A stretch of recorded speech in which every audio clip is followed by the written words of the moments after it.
जी हां दोस्तों, एक वीडियो ने खोल दी मोदी और ज्ञानेश की पोल। 27 लाख लोगों संग राहुल ममता ने घेर लिया, पुलिस फोर्स पीछे हटी। स्वागत है आप सभी का। आप देख रहे हैं द राजनीति का विशेष सेगमेंट खबर और विश्लेषण। मैं हूं जबार खान। तो आखिर 26 नवंबर से ऐसा क्या होने जा रहा है जिसकी कल्पना मोदी शाह समेत ज्ञानेश कुमार ने भी नहीं किया था।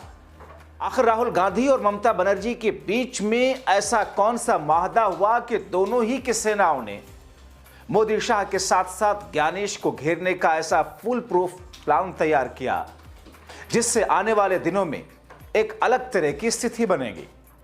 तो क्या अब मौजूदा वक्त में चुनाव आयोग निष्पक्ष होकर के आने वाले दिनों के चुनाव कराएगा?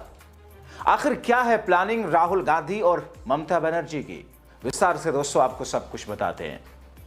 दोस्तों मैं आपको इस खबर पे ले चलूं, लेकिन उससे पहले इस शो की शुरुआत में आपको अपडेट करूं एक वीडियो के साथ में कि उत्तर प्रदेश के जिला गोंडा में एक बेलो जो कि चुनाव आयोग के अधिकारियों से इतने प्रताड़ित थे, इतने पीड़ित थे, उन्होंने अपनी जीवन लीला समाप्त करने वाली दवा खा ली।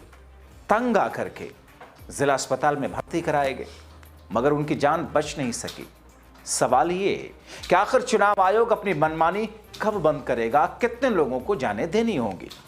ये वीडियो आपने देखा दोस्तों, मगर दोस्तों अंतिम सांस लेते लेते इस बेलो ने एसडीएम और वीडियो का नाम जिस तरीके से लिया, जिस अंदाज में सीधे सीधे उनके ऊपर आरोप लगाए, उसे एसडीएम और वीडियो के साथ साथ चुनाव अधिकारी कटघरे में खड़े हैं। सवाल यह है कि आखिर इन लोगों के ऊपर क्या मुकदमा चलेगा? क्योंकि यहां मोदी शाह और योगी की सरकार है, इसलिए मुकदमा नहीं चलेगा। सुनिए जाते जाते उस शख्स ने किस तौर पर अपनी टूटती सांसों के बीच में नाम लिया था। क्यों खाए? दबाव कारण। किसके दबाव के कारण? एसडीएम वीडियो लेखपाल और सबका यही दबाव था।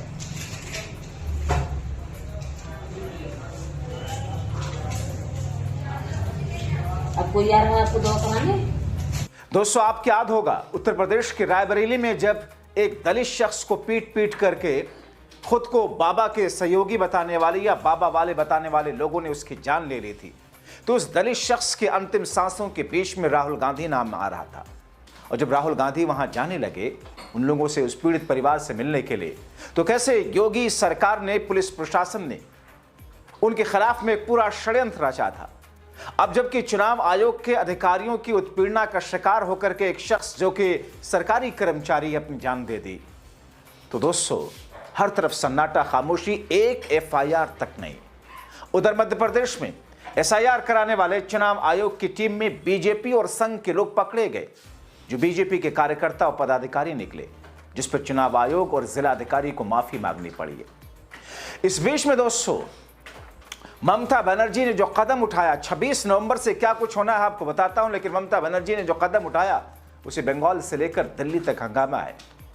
उन्होंने खुला चैलेंज दिया कि मुझसे टकराए तो नाश होगा, मैं दिल्ली की सत्ता उखाड़ फेंकूंगी। तो दूसरी तरफ राहुल गांधी की सेना 26 नवंबर से चुनाव आयोग और मोदी शाह के खिलाफ हल्ला बोल कर रही है, राज्यों के स्तर पर, जिला के स्तर पर। दोस्तों सबसे पहले आपको राज्य ने राहुल के हुंकार में सुर मिलाते हुए कहा, बीजेपी बिहार में अपना खेल खेल चुकी है, मगर वहां किसी ने देखा नहीं, लेकिन बंगाल में ऐसा नहीं होगा।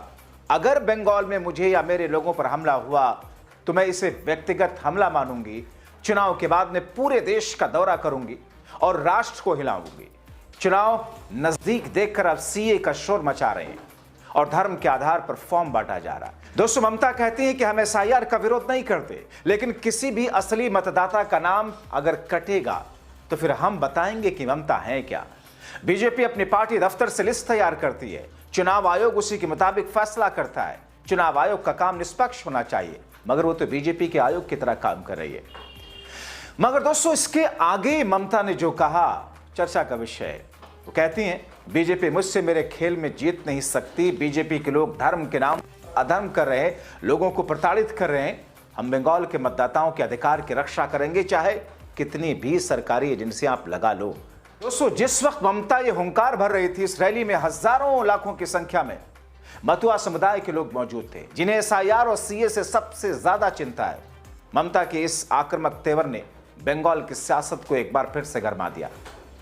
उधर 14 दिसंबर को वोट चोर गद्दी छोड़ महारैली के लिए राहुल गांधी ने सभी राज्यों को निर्देश दिया। दिल्ली के रामलीला मैदान में 14 दिसंबर को होने वाली वोट चोर गद्दी छोड़ महारैली में प्रदेशों को, जिलाध्यक्षों को, मोर्चा संगठन विभागों, प्रकोष्ठों के प्रमुखों को तैयार रहने और तैयारी तेज करने का निर्देश दिया। दरअसल बीजेपी और चुनाव आयोग पर लोकतांत्रिक प्रक्रियाओं के साथ में छेड़खानी, मतदाता दमन, वोटर विलोपन, चुनावी आंकड़ों में हेरफेर जैसे गंभीर आरोप हैं।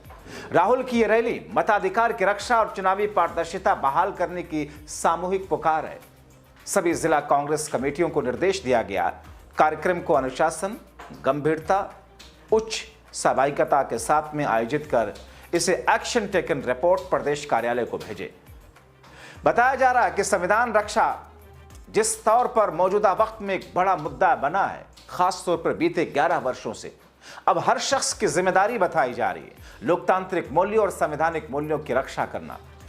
तो एक तरफ कांग्रेस की यह हुंकार और दूसरी तरफ बीजेपी और चुनाव आयोग पर शिकंजा टाइट करने के लिए ममता के हुंकार ने बीजेपी और चुनाव आयोग को बैकफुट पर डाल दिया।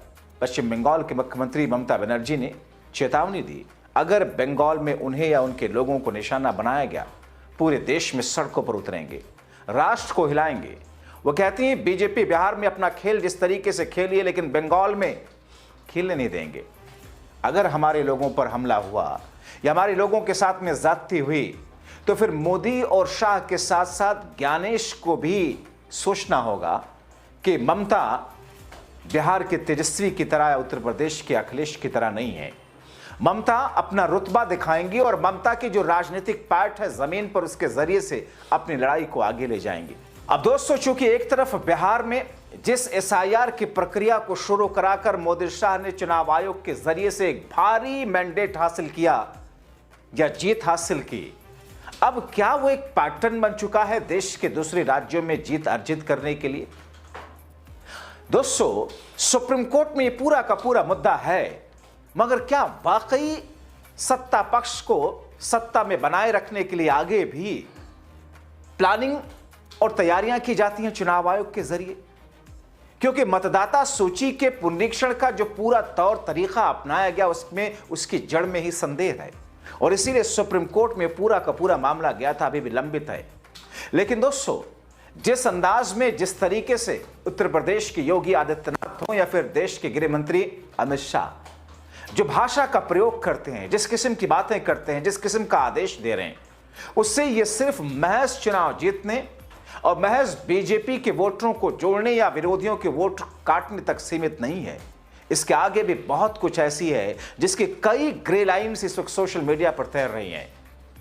यूं ही उत्तर प्रदेश के मुख्यमंत्री योगी आदित्यनाथ के बयान को आप इग्नोर नहीं कर सकते, जिसमें उन्होंने डिटेंशन सेंटर बनाने का आदेश दिया, या फिर एक महज भ्रम फैला करके बहुसंख्यकों को यह दिखा करके, दर्शा करके कि देखो हमने अल्पसंख्यकों की चूड़ी ऐसी टाइट की है कि अब तो देश से निकालने के लिए उनको डर डर के जीना पड़ रहा है, क्योंकि उनको यह लगने लगा कि सरकार तो उनको देश से निकाल देगी, इसलिए और एकजुट हो और इकट्ठा हो। तो दूसरी तरफ अब सत्ता पक्ष के खिलाफ में विरोधी विपक्षी पार्टियों के नेता और विपक्षी पार्टियां और देश में 65% लोग, दोस्तों एक बहुत कड़वी सच्चाई है जिसे मेन स्ट्रीम मीडिया आने नहीं देती।